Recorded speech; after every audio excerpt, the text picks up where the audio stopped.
Good morning, students. Let us start our class with the lesson Alice at Caucus Race, Part 2. In our previous class, we learned that Alice followed a rabbit in a waistcoat and she joined to a group of animals and birds. And after that, there had a caucus race, and all had won the match, and she gave prizes to all of them. And after that, she also got a thimble as a present. Okay, let us continue our class. Now they sat down again in a ring and begged the mouse to tell them something, for he had a lot of interesting stories to tell. After that, they all sat down again in a round shape. Okay, and after that, begged mouse to tell an interesting story because he knew a lot of stories. Okay, you promised to tell me your history, said Alice. And why it is you hate C and D? She added in a whisper, half afraid that it would be offended. Mine is a long and sad tale, said the mouse, turning to Alice and sighing. Alice was in a frightened mood. Then also she asked to the mouse that promised me to tell your history. Okay, so it is the time to tell your story. Why you are hating C and D and everything. Okay, you tell the story now. Who told? Alice also told it to the mouse. Okay. Then the mouse turned to Alice and he said his story was a long and sad tale. Okay. It is a long tale, certainly, said Alice, looking down with wonder at the mouse's tail. But why do you call it sad? And she kept on puzzling about it while the mouse was speaking, so that her idea of the tale was something like this.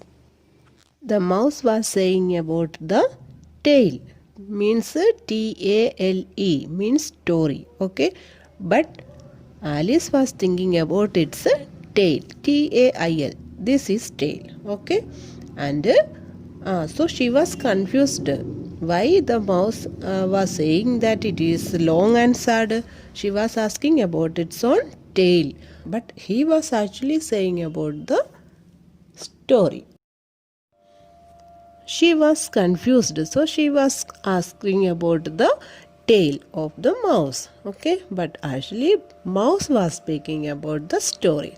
Okay, so the idea of the tale was something like this. Look here.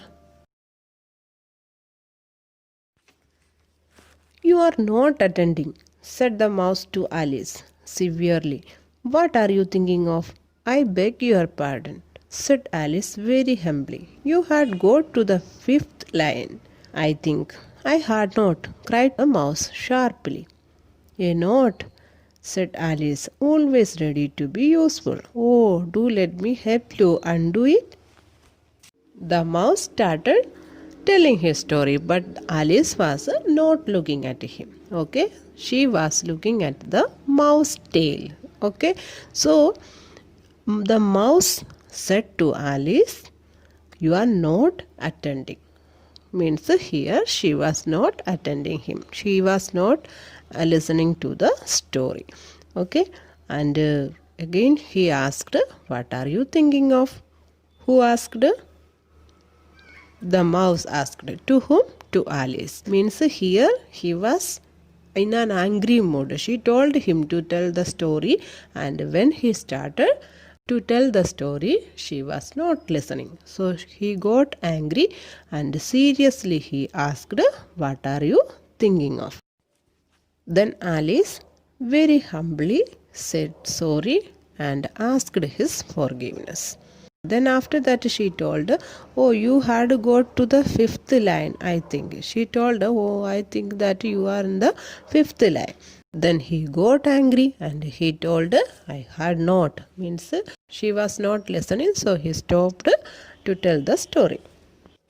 Again, Alice misunderstood. She thought that there is a note, okay, and she told that I am ready to undo it. Please, let me help to undo it. She thought that there was a knot. Okay, when he told that I had not.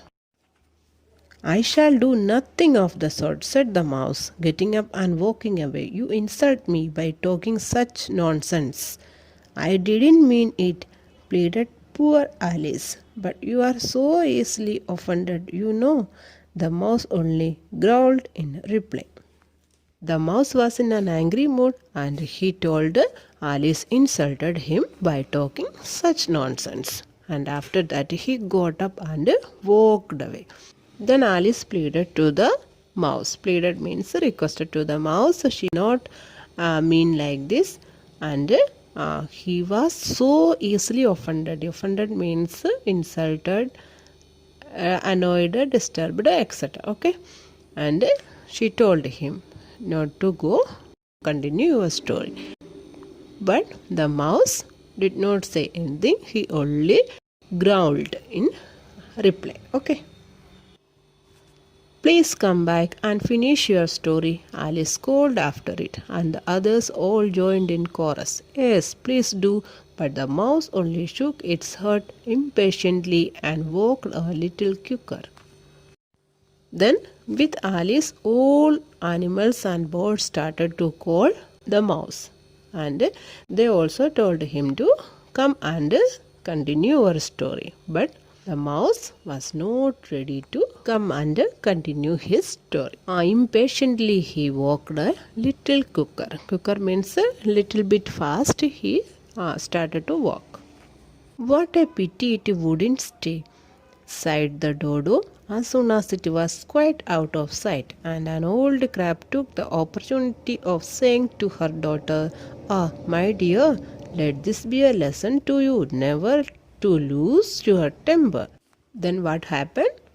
The mouse walked away. And the dodo said that, "Oh, what a pity it wouldn't stay there and continue his story." Same time, an old crab, okay, said to her daughter, "My dear, let this be a lesson." What she advised her daughter? Never to lose your temper. We must have the patience. Okay. I wish I had our Dinah here, said Alice aloud, addressing nobody in particular. She would soon fetch it back. Then Alice said that, now I wish I had our Dinah here. Who was Dinah? Dinah was her cat. Okay. If Dinah had here, she would soon fetch it back. Then each and every beasts and animals and birds were in a confusion. They asked, "Who is Dinah? And who is Dinah, if I may ask?" said the dodo. Dodo asked, "Who was Dinah?" Then what was the reply of Alice? Alice replied eagerly, for she was always ready to talk about her pet. "Dinah is our cat, and she is such a good mouse catcher. You can't think. And oh, I wish you could see her chase after the birds. Oh, she is tops, I can assure you." Then Alice started to say about her cat. She was praising her cat and she told her cat was a good mouse catcher. Okay, and she could chase even the birds also. Okay, that means the cat was able to catch the mouse and also the birds. Okay, the mice and the birds. By hearing this, all animals and birds were in panic. Okay, they all were scared. The speech caused a remarkable sensation among the party. Some of the birds hurried off at once. One old magpie began wrapping itself up very carefully, remarking, "I really must be getting home. The night air doesn't suit my throat." And a canary called out in a trembling voice to its children, "Come away, little ones. It's high time you were all in bed." On various pretexts, they all moved off, and Alice was soon left alone. What happened then? By hearing the name of the cat, they all started to go their home. Why? Because they all were frightened. They thought that if the cat would come, he would eat all. Okay, she would eat, the cat would eat all of them. So they pretended, means acted as they had to go fast home. Okay, by saying one reason and another, they started to go home. Okay, what the canary bird told? Canary bird called its all, and she told, come away, little ones. It's high time you were all in bed. It was the time to sleep, because it is too late to sleep. You all come. We have to go back home. Okay, it is very late. It is the time to sleep. She pretended. Okay, means she here pretext means a false reason. Okay, put forward in order to hide the real reason. There was actually no time to sleep. It was not time to sleep, but she told like that because she knew that if the cat would come, she would catch the birds also. Okay, so she told like that. And magpie, old magpie, what she told? She told that it's a very carefully remark. I really must be getting home. The night air doesn't suit my throat. Saying like these reasons, they all went back home. Okay, why? By hearing the name of cat, because they thought that if she would come, she would catch all of them. Okay, and all animals and birds went back their home, and who was left alone? Alice was left alone.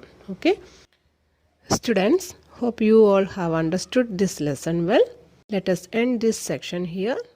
Thank you.